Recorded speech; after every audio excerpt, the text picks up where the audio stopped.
Railway Koduru నియోజకవర్గం ప్రజల మధ్యకు ప్రభుత్వం సమస్యల పరిష్కారానికి రైల్వే కోడూరు టీడీపీ కార్యాలయంలో ప్రజా దర్బార్ కార్యక్రమం నిర్వహించిన ముక్కా రూపానందరెడ్డి గారు.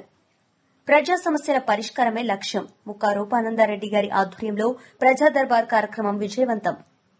ప్రజా దర్బార్ కార్యక్రమంలో స్వయంగా వినతులు స్వీకరించి ప్రజల సమస్యల తక్షణ పరిష్కారానికి దిశానిర్దేశం చేసిన ముక్కా రూపానందరెడ్డి గారు రైల్వే కోడూరు నియోజకవర్గ తెలుగుదేశం పార్టీ కార్యాలయం నందు ప్రజా సమస్యల పరిష్కారానికి కూటమి ప్రభుత్వం ప్రవేశపెట్టిన ప్రజా దర్బార్ కార్యక్రమం ఈ రోజు నిర్వహించబడింది. ఈ కార్యక్రమంలో రైల్వే కోడూరు నియోజకవర్గం టీడీపీ పార్టీ ఇన్ఛార్జ్ కూడా చైర్మన్ ముక్కా రూపానందరెడ్డి గారు పాల్గొన్నారు. ఈ సందర్భంగా ప్రజలు తమ సమస్యలను నేరుగా తెలియజేసే అవకాశం పొందారు.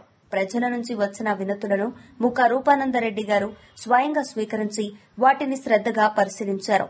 అనంతరం సంబంధిత అధికారులతో మాట్లాడి సమస్యలు త్వరితగతిన పరిష్కారమయ్యేలా తగిన చర్యలు తీసుకోవాలని సూచించారు. ప్రజలకు ఇబ్బంది కలిగించే అంశాలపై వెంటనే స్పందించి పరిష్కార మార్గాలను చూపించారు. ఈ సందర్భంగా ముక్కా రూపానందరెడ్డి గారు మాట్లాడుతూ ప్రజలకు ప్రభుత్వం దగ్గరగా ఉండేలా వారి సమస్యలు తక్షణమే పరిష్కారమయ్యేలా ప్రజా దర్బార్ కార్యక్రమం ఉపయోగపడుతుందని, ప్రజల అభివృద్ది సంక్షేమమే కూటమి ప్రభుత్వ లక్ష్యమని పేర్కొన్నారు. ఈ కార్యక్రమంలో ఎన్డీఏ కూటమి నేతలు, ప్రజలు పాల్గొన్నారు.